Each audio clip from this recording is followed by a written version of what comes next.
ملک میں کہیں بارش ہو رہی ہو یا نہیں، پی ٹی وی کے مطابق مالاکنڈ ڈویژن میں ضرور بارش اور بجلی چمک رہی ہوگی۔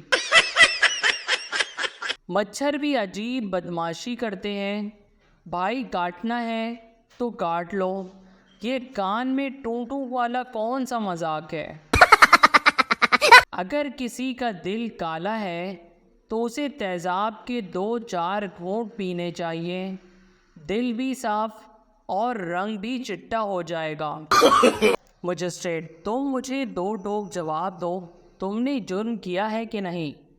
ملزم: جناب اگر فیصلہ مجھے ہی کرنا ہے تو آپ اپنا قیمتی وقت کیوں ضائع کر رہے ہیں؟ ایک دوست دوسرے سے: آج کل لڑکے لڑکیوں والے فیشن کیوں کرنے لگے ہیں؟ دوسرا دوست: اس لیے کہ بہنوں کی خریدی ہوئی چیزیں مفت میں مل جاتی ہیں۔ باپ بیٹے سے: کیا تمہارا سالانہ امتحان ختم ہو گیا ہے؟ بیٹا: رزلٹ بھی نکل آیا۔ باپ: مجھے بتایا کیوں نہیں؟ بیٹا: اس لیے کہ کسی نئی کتاب کی ضرورت نہیں پڑے گی۔ ڈاکٹر: ایک خوشخبری ہے اور ایک بری خبر۔ مریض: خوشخبری کیا ہے؟ ڈاکٹر: تمہارے پاس جینے کے لیے 24 گھنٹے ہیں۔ مریض: اگر یہ خوشخبری ہے تو بری خبر کیا ہے؟ ڈاکٹر: بری خبر یہ ہے کہ میں تمہیں کل یہ بات بتانا بھول گیا تھا۔ ڈاکٹر چرسی سے: سگریٹ نوشی آہستہ آہستہ انسان کو مار دیتی ہے۔ چرسی: تو ٹھیک ہے، مجھے کون سی جلدی ہے؟ ڈاکٹر: 1 گھنٹہ پہلے آ جاتے تو ہم اس کو بچا لیتے۔ سردار: او سائیں، 15 منٹ پہلے ہی تو ایکسیڈنٹ ہوا ہے، لکھ دی لعنت تمہاری ڈاکٹری پہ۔ ایک کنجوس باپ نے اپنے بیٹے سے پوچھا: بیٹی ایک اور آئس کریم کھاؤ گے؟ بیٹا حیرانی سے بولا: لیکن ابو، میں نے تو ایک آئس کریم بھی نہیں کھائی۔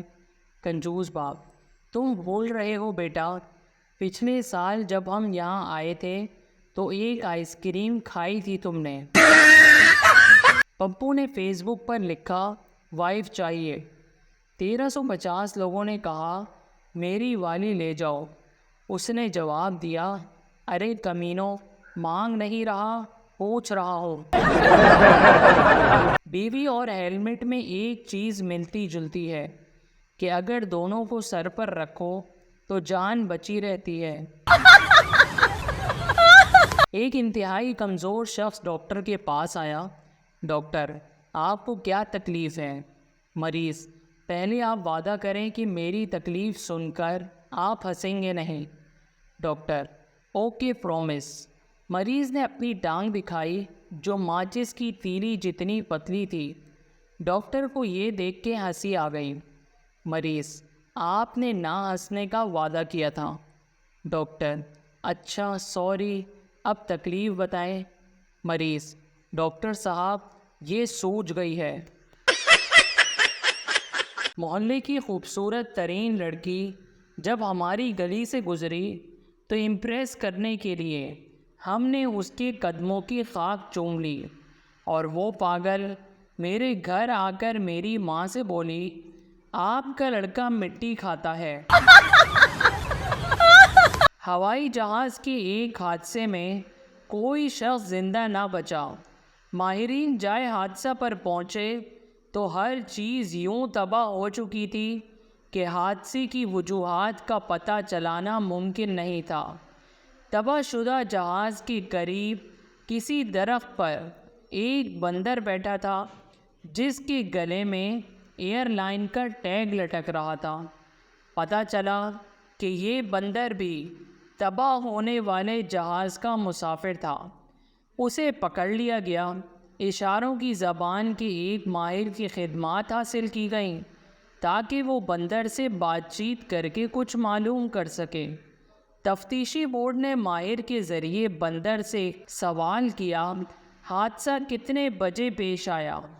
اشاروں کی زبان والے ماہر نے سوال بندر کو سمجھایا: بندر نے سوال سن کر اپنی کلائی کی طرف اشارہ کیا، پھر دونوں ہاتھوں کی 10 انگلیاں کھڑی کیں۔ اس کے بعد اس نے دونوں ہاتھ جوڑ کر اپنے گال پر رکھے اور سر کو ٹیڑھا کر لیا۔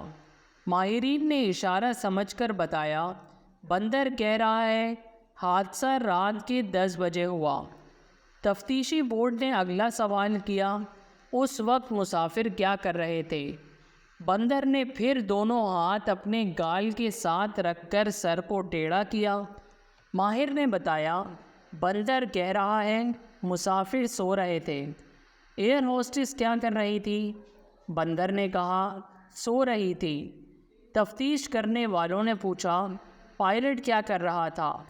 بندر نے پھر وہی جواب دیا، سو رہا تھا۔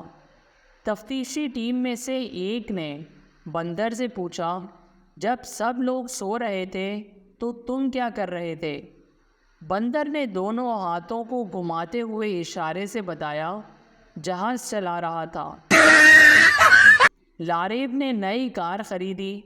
پہلے روز ہی لانگ ڈرائیو کے لیے سڑک پر آ گیا۔ گھر سے تھوڑی دور ہی گیا تھا کہ کار ایک دودھ والے کی سائیکل سے ٹکرا گئی۔ دودھ بیچنے والا موٹا پہلوان تھا۔ وہ نیچے گرا، ہلکی پھلکی چوٹیں آئیں، دودھ سڑک پر بہہ گیا، سائیکل کا چمٹا ٹیڑھا ہو گیا۔ جتنی دیر میں لاریب نے گاڑی روکی، پہلوان اٹھ کر اس تک پہنچ گیا۔ لاریب کو گریبان سے کھینچ کر کار سے باہر نکالا اور خوب پھینٹی لگائی۔ اچھی طرح دھلائی کرنے کے بعد وہ لاریب سے بولا، یہ تو اس کا حساب ہے جو تم نے مجھے مارا تھا۔ میرا دودھ گرا، سائیکل کا چمٹا ٹیڑھا ہوا، اس کے بدلے میں تمہاری گاڑی توڑوں گا۔ یہ کہہ کر پہلوان نے ڈنڈا اٹھایا اور کار کی بتی توڑ دی۔ لاریب منت سماجت کے لیے آگے بڑھا تو پہلوان نے زمین پر ایک لکیر کھینچی، لاریب کو اس کے دوسری طرف کھڑا کیا اور کہنے لگا، مجھے آرام سے گاڑی توڑنے دو، اگر تم لکیر سے باہر آئے تو بہت ماروں گا۔ یہ کہہ کر پہلوان جی نے گاڑی کی ایسی تیسی پھیرنا شروع کر دی۔ جب گاڑی کار سے بسکٹ بن گئی تو وہ واپس پلٹا، دیکھا تو لاریب کھڑا ہنس رہا تھا۔ اوئے میں نے گاڑی توڑ دی، تم پھر بھی ہنس رہے ہو کیوں؟ لاریب کہنے لگا، میں بتا دوں گا پہلوان جی، مجھے مارو گے تو نہیں؟ پہلوان بولا، نہیں ماروں گا، تم بتاؤ۔ لاریب کہنے لگا، پہلوان جی تم نے مجھے کہا تھا کہ لائن نہیں ٹپنی جب تک میری کار توڑ رہے تھے، میں نے 7 بار لائن ٹاپی، تمہیں پتہ ہی نہیں لگا۔ Please subscribe our channel.